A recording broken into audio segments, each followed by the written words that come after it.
Yo, what's up? So a lot of you probably know already that Guilty Gear Strive actually got delayed, sadly, but I believe it got delayed to around like June. So the developers are still working hard trying to get this game running in a way that they perceive to be of quality. And they are still doing these developer notes. They actually just released another one, and this one's very important because it actually got all the details of all the stuff that we've been telling them as far as the surveys and stuff from the previous beta. So we're gonna take a look at that and see some things that SC had to say. I looked at it a little bit, and I saw some pretty interesting things I definitely want to talk about with you guys. So let's go and get started. So this is the 5th volume of the developer's backyard. Once again, I know this is a new channel, so you guys probably haven't heard me say it, but I am definitely very pleased with how they are working with this, how ArcSys is actually handling this, as far as being more transparent with their actual audience, you know, doing these developer notes so we know exactly what's happening behind the scenes, their ideas on why certain things are the way they are. You know, one thing, haven't been in the scene that long. I've been here about like 2013 is when I started playing fighting games. But if you would have told me back then, you know, that developers are going to become more transparent, I would have thought you were crazy, because there was literally like almost no transparency, especially when it came to the other audiences outside of Japan. Like, you know, if you weren't in Japan, you probably didn't really have much say when it came to the things that were inside the games. Now the fact that they're addressing the audience as a whole is a much bigger deal, and they're doing it in the proper way. Let's go and take a look at these notes and see exactly what they got to say. So it says, greeting to everyone's reading this installment of Developer's Backyard. This is Katana from development team at Arc System Work. First of all, I'd like to sincerely thank everyone who took part in the open beta test for Guilty Gear Strive during February. Also, I'm especially grateful to everyone who took the time to fill out the survey. In this volume, we'll take a look at some of the data collected in open beta test survey answers. As a total of all languages, we received approximately 51,000 responses to the surveys. Thank you for everyone who took part. Yeah, definitely. Thanks for everyone that actually took the time to actually, you know, talk to developers. We've been pleading for people. If you played the beta, please fill out the survey, because this is our chance to let them know certain things we did not like about this game and possibly change the game for the better, because there were definitely things about this game that weren't actually, you know, in a good functional state. And that's actually why the game actually got delayed, because there was a huge uproar about certain things in the game, mainly the lobbies. But yeah, let's go and see what they got to say here. So it says, which characters did you use the most during the open beta test? So this is very interesting. I really didn't look at the charts like this. So Ramlethal in Japan, Soul Kai, Giovanna, Nagarayuki. Interesting that yeah, I mean, I can see the new characters being popular. Ramlethal is like popular everywhere though. Giovanna and Ramlethal are like the two interesting ones here. South America really loves some Giovanna. I can respect that. Seoul in Asia, Ramlethal here, and Ramlethal is like high everywhere. And then which characters do you like the most in Guilty Gear Strive? Ramlethal across the board. Seoul, Giovanna. Wow, you know, I think it's very interesting that Giovanna is so high across the board everywhere. I don't know if that's normal. I don't remember if Elfelt was like very well received everywhere. I think she was like really popular in Japan, and like I know she was like hated in the States. But it's really cool to see a, you know, a new character coming and very popular. Nagarayuki seems to be pretty popular too, as I can see here. At least, you know, he at least made it in his top 5 list. So that's very good. Sad is no real Millia, you know. I guess Millia's I always feel like a rare character. But that's mainly who I was playing inside the beta. Millia and Ramlethal was playing her too. She was real fun. Katana said, we asked for the characters everyone played the most and their favorites separately, but the answers were more similar for both. Ramlethal is extremely popular in every region, it seems. It's pretty unusual for a Guilty Gear series to have new characters placed highly in popularity rankings, but Giovanna is quite popular outside of Asia. The results were really interesting, especially the difference between the regions. Yeah, that's what I'm saying. I've never really seen this, because all the new characters that came in, Exard, which is my first Guilty Gear. I don't remember Elfelt being that popular. People really didn't play Bedman like that. Same with some of the other characters that came. I think Jacket was a little bit more popular than like Bedman, and I don't think Coom was that popular at all either. So yeah, I really don't think this. Yeah, I think they're going right here. Please rate the following modes. Yo, so we got versus mode. So we got very good, good, average, bad, and very bad, or red is very bad. Network mode. A lot of people. That's like over. Yeah, that's over 50% of people saying the network mode was bad and very bad. You know, yo, let me talk to y'all real quick. Who's in that blue? Like, real talk, which one of y'all actually put very good for them lobbies? Come on now. Come on. We gotta talk. There's no way in the world this thing should have an ounce of blue. Maybe some people were just being nice. Maybe some people didn't know the movement. Maybe some people just clicking buttons or whatever, trying to go against the norm. But everything else, versus mode, I mean, you know, a lot of people didn't really get to try, but I guess the people who did try it, I think they liked it. I think versus mode was actually the only mode in the game that actually had a rematch function too. So I guess probably why people liked it too, I could guess. And the training room was pretty good, I thought. I didn't really see anything about the training room. It had pretty much all the options I could expect within the game. Had multiple recording slots. I guess some people like frame data inside there sometimes too, but they haven't really had that in there. I don't think they even had like any indications of frame data either. I know Grand Blue Versus has like the little coloring system, but this game I don't think it had any indications of frame data. So that's interesting that they didn't have anything like that in there, considering that they'd done it before. So it says, Katana says, perhaps versus mode receive a high rating due to the options of rematch. Just like I was saying, without extra loading time, it didn't get as much playtime. However, likely due to the effects of COVID-19. Of course, yeah. A lot of people can't, you know, obviously play offline right now. I think somebody even ran an online tournament. I wonder how that worked out, considering how the lobbies were running. I don't think that was probably a good time, but you know anybody that tried out the online tournament, definitely let me know down in the comments below. I want to hear how that went. Tutorials received mixed reactions. Some praised it for its unique freedom it gives players as opposed to traditional textbook style explanations. Others, however, pointed out its lack of explanations needed for the introduction of the game. Our intent for the tutorial in Guilty Gear Strive is to show players that they can enjoy fighting games without having to study. What? We intentionally left out explanations of the game mechanics and the different uses for each attack button. All right, hold on.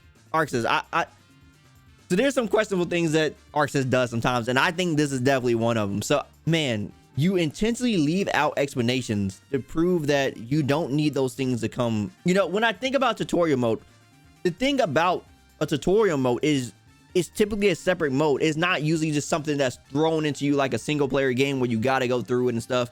No, it's literally a separate option. You click on it if you want to learn more about the game and stuff like that. So if a person wants to learn more about the game, they're going to click on tutorial and they want to learn about the game. Why would you hinder them from learning things about the game when they specifically go to the mode itself to learn more of these things? But there was another mode that they didn't talk about that wasn't inside the beta. I believe it was the mission mode that was there. Hopefully that has more of the details of what we're expecting. But I would have thought they would have talked at least about the RC system a little bit. I was very concerned when they didn't talk about that and all the details inside of that. So let's see if they talk about stuff like that inside of here too. We checked the results data and replays from the first floor ranked towers and saw mini matches there. Wait, from the from first floor. Okay. Neither player used special moves or every game mechanic. We will brush up on finer aspects of the mode, but for most part, we felt the style tutorial was successful. You felt it was successful because people didn't use game mechanic. Most people, when they don't like fighting games, it's typically because they don't understand how they work. They get frustrated because they are constantly being beat by players that understand the game more. It's not about, I think this is where a lot of things get confusing here, because developers are so on the fact of like, we have to make things simplified and stuff. And I think a lot of people are like, it's not about the simplification, it's how you approach the material. One of the biggest things that a lot of people can definitely state is that tutorial modes inside of fighting games typically are not good, right? Tutorial modes are definitely not good inside most fighting games. But if you can make an interesting fighting game tutorial where you teach the players in a fun, unique way, and it makes them enjoy the learning process, more people will be inclined to learn more about the fighting game and will want to learn and will, you know, make it to where, like, even though they know they're gonna probably like lose online and stuff like that, it makes the learning process a little bit more non-strenuous and stuff like that. So I think that's something that they definitely need to come to terms with and try to figure out. Arxis is definitely one of the main like big people now, especially with like all the type of games that they've been doing with the Dragon Ball that definitely put them on the map. Because before Dragon Ball, you know, we had good games. Exar was really good, but I think Dragon Ball is definitely the game that made it to where a lot of people are now looking at Arxis as like a big contender when it comes to fighting games now. Dragon Ball definitely put them on the map. So now that they did that and they're coming back to their baby, which is this right here, Guilty Gear, a lot of eyes on this game and a lot of people want to play this game. Once they saw the netcode of this game, some people are saying this netcode is even better than Killer Instinct and stuff like that. So, you know, with this netcode being praised as the way it is and the way that people love the character designs and stuff in this game, this is definitely going to be one of the bigger games, and they are the company that can definitely put things at the forefront. So I think these are things they should definitely be considering, making things not more accessible, but more, what's the word I'm looking for? More unique in a way to where it makes it more fun, more unique and fun for people to learn these type of things inside the game. Where do we leave off? The online lobby is the area from tests we need to talk about, work on, and have determined need to be improved before release. Even aside from the server issues, it was difficult to use and hard to understand how it works. Although we continuously worked on internal improvements followed last year closed beta test, we realized that we let everyone down. Here are some of the plans we have to fix. Changing to a system where players select a visible area where they want to have a match. Oh, okay. So we're talking about the online features now. Okay. So they said change it to where you have a visible place where you want to go to. After winning a match, the player stays where they are. Oh, thank you that you stay where you are. They are in a battle ready state unless their rating changes. Unless their rating changes. So they still gonna have the tower system. You're still gonna go up and down. So obviously, if you want to run the rematch, the person is gonna be right there. They're gonna be in the ready state in this specific location, which is nice. They're gonna have designated locations. I remember they's like just gonna teleport to a random spot. It was so bad because you're trying to run it back and a person teleport to Narnia and you got to go try to find them again and stuff. I know it's extremely annoying for me. I know it was annoying for you. So glad they're fixing it. And they're adding a rematch option. You know what's funny?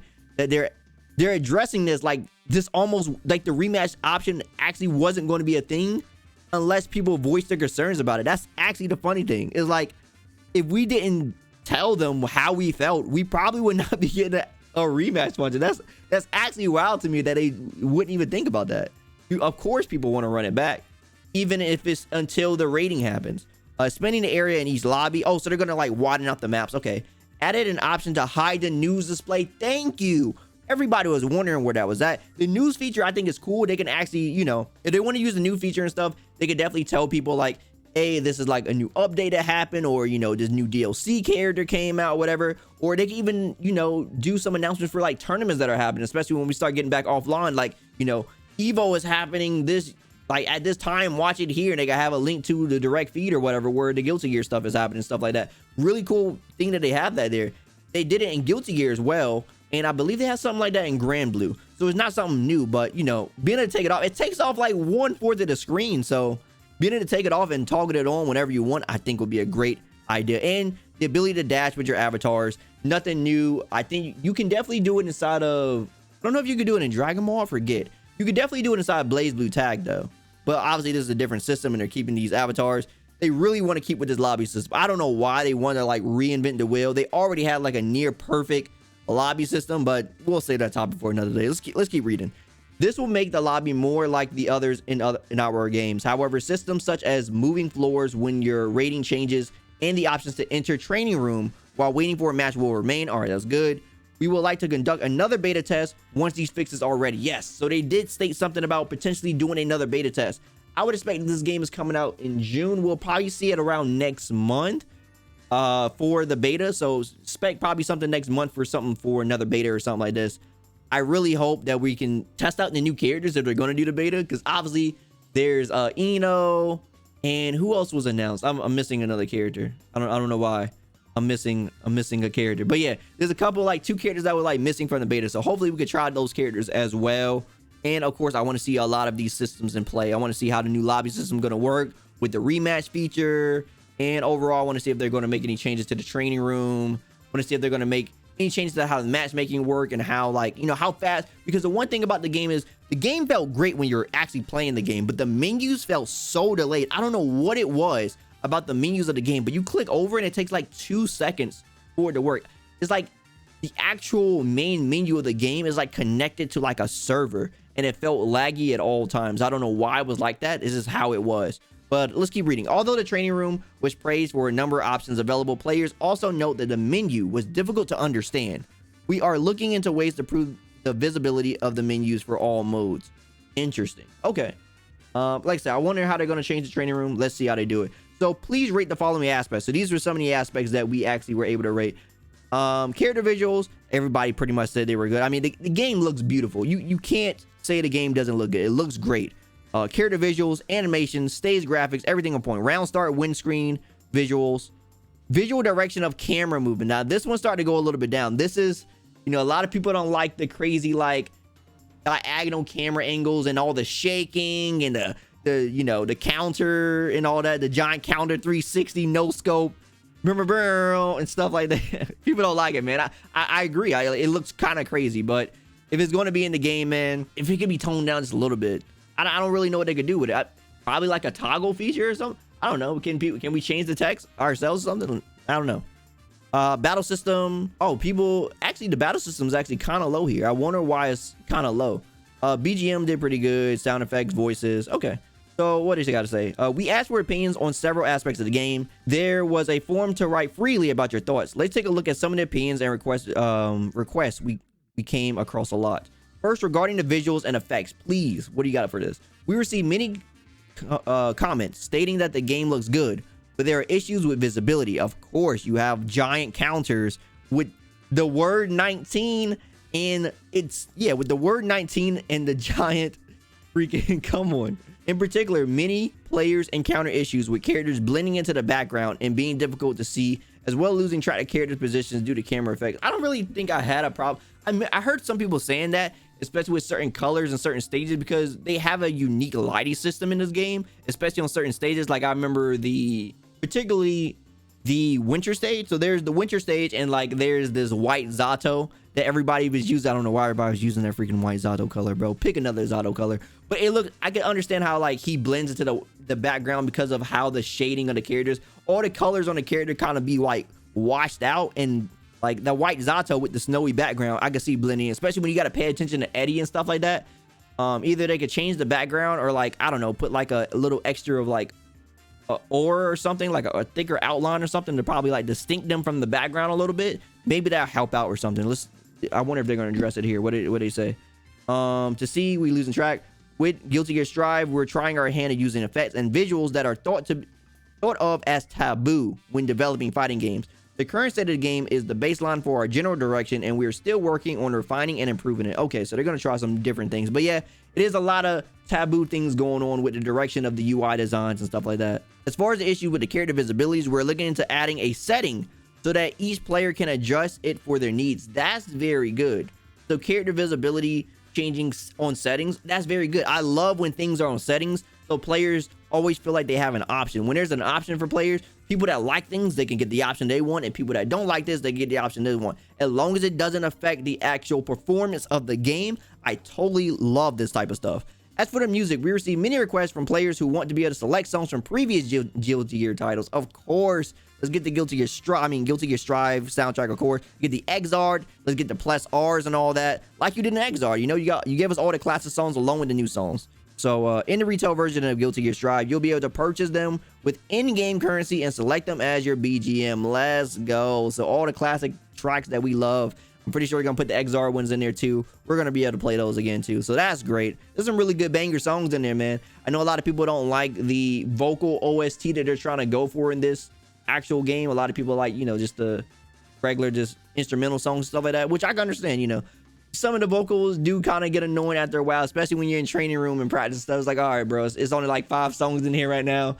You know, you kind of want to listen to something else. Totally understand. Next, let's discuss the battle system. This covers so many topics that it may be difficult to answer on the survey. Answer on this topic had most variation depending on what other games players have experience with their region. Let's take a look at some of them. The most frequent mentioned key phrases in everyone's answers. The damage is too high. Many players commented that the damage is way too high. There were also many concerns that this is not a problem with the game's balance, but also takes away the fun of pulling off damaging combos. I can understand that. After hearing your feedback, we plan to adjust the damage so that it's more suitable for how often and how difficult it is to land each attack. Okay, that's pretty good. In general, however, the damage will remain high, as that is the part of Guilty Gear Strive design. So I think what they're doing here is they're probably adding like more scaling. So obviously, you know, inside of most anime games, you hit with your light attack, it scales with that. So you hit with your heavy attack, it has like a better proration and stuff like that. So the heavier the attack is, the more damage it typically does in the combo. Probably gonna be similar like that. You know, you do like 2P as your starter or something like that. You're probably not gonna get much damage in that combo as you were doing before. You know, you do 2P, and then you do like an RC in this game, and then you hit with like a heavy, and then you bounce off the wall heavy. It does a decent amount of damage once you start getting into those corner combos and stuff, even off the 2Ps and stuff. So probably just gonna lower the damage in that aspect. But for the main bit of this game. They want the game to just be this high damaging game. That's just what they had in mind with the design. They've been saying that since the very beginning, so I'm pretty sure they don't want to leave that, which is understandable. I mean, it's fine. I think the damage in this game is okay. It's a fast-paced game with very high damage. The real big problem that I hope they address somewhere in here is jumping. Actually, I see it right there. So they're actually going to address. I actually just jumped down there. Yeah, I see it. Okay, cool. We're going to get down there in a second. It could be said that the part of the appeal of Guilty Gear series is the tension and exhilaration felt during the fast-paced matches. In previous titles, however, the player could only experience this after practicing and learning complicated combos. The length of the average combo is much shorter in Guilty Gear Strive, so more players than before can experience this. This is why the overall damage is set high, including for single hits. There's also other elements influenced by these directions, such as reconsideration of frequency combos in general. Okay, so pretty much what we were saying before. Let's jump down here to Roman cancel. So it's saying Roman cancel were interesting, but I felt limited by meter use. Fans of the previous Guilty Gear games in particular had positive things to say about Roman cancel. At the same time, many mentioned feeling restricted because the rounds would finish before they could use Roman cancels how they would like. Taking this into consideration, we have considered the general rules surrounding meter gain. We didn't simply increase the gain rate, but you should be able to use your meter more freely overall. Interesting. Okay, so I think what they're probably saying here. So right now, the meter is actually separated into like 2 bits. So you have like 50% to use like an RC or something. They may change it to about 3 or 4. So they may give us more opportunities. Because right now, even if you break the wall, you're probably only going to be able to do like 3 Roman cancels in a match. So people in the previous Guilty Gears were able to express themselves a lot more freely with how they spent their meter. A lot of people, people either spend their meter for combos. Some people use their meter in for Oki situations, or some people like to use it in like neutral situation stuff, or defensive stuff. So it's going to be a lot. You don't get that many opportunities to express yourself as far as how you want to use your meter in this game particularly. So with them actually doing something about that, if it's what I'm thinking, if they're not going to change the gain rate, then it has to be what I'm thinking.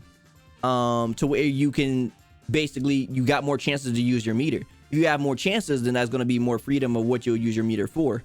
So I'm pretty sure that's probably what it's going to be. If it's not that, I'm very interested to see exactly what they're going to do. But this is definitely what I want to talk about. Jumping is too strong. I've been saying it for a long time. The jumping is real strong inside Guilty Gear Strive.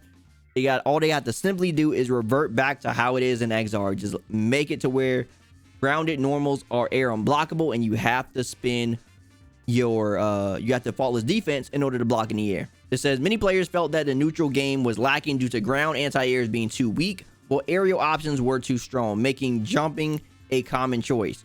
We also determined that this needed improvement, and we may have made significant changes. I can't explain each individual change here, but this is one point that will be very noticeable different from the open beta test. I can't wait to see exactly what this means, especially in the new beta. I hope the new beta is another open beta test, so a lot of people could try this out, because I definitely can't wait to see exactly what they mean by this. This is gonna be a lot of things. Either they could buff anti-airs completely, or they could just revert it back to how it was. Like I said, like anti-airs were, the jumping was too strong because you don't have to use faultless defense to block in the air no more in this game. You could literally block a DP by just jumping. By just jumping. Yeah, you can block the DP by jumping. So in order to stop things like that, just make it to where you have to use meter again, or just make anti-airs better to where they have full in. Because the way Guilty Gear anti-airs work, you don't have full invo. Instead, it's like it takes the hurt box away and like lowers it to a certain extent, like very low. But because of that, it's not full invul. You can definitely trade with like good anti-airs and stuff like that. So in order to prevent that, this is another way to do it. They can keep it the same way it is. So, because I know a lot of people like to use 6Ps as like a grounded way. So I guess they could keep it on the ground, but they can actually add states. So Blaze Blue, I remember have like these states or whatever. So when it's a certain state, when your character is like considered in a certain state, it becomes an invul attack at that certain point when a character is at an airborne state. So they could keep both and make it to where it intertwines really nicely, where you get the anti-air version, or you get the way it works in the grounded game version and stuff like that. So I definitely want to see how they work with that. So get rid of infinites. Yeah, there were a couple infinites in the beta. I seen them. I didn't really talk about them, but I remember Giovanna had one, Soul had one, and I think someone showed that Zato had like a block string infinite or something like that. Some characters had access to infinite combos. In addition, there were notable instances of overly simple combo structures. We are planning to deal with this by adjusting the game mechanics in addition to character balances so that these combos don't end up at the most viable option. Okay, that's cool. So they're not getting rid of the combo structure of these infinites, because I think the structure of the combos for the infinites actually has some nice intricacies with it, maybe for some nice things. So basically, you're going to be able to do less loops. I'm guessing the combo is just going to drop at a certain point. For example, hitting an opponent with the same move more than a set number of times will make them float less. Oh, so okay, so yeah, Guilty Gear already had like a gravity system, so they're just gonna add more set gravity to the character so they can fall out of the combo at a certain point. This set number would be different depending on the move.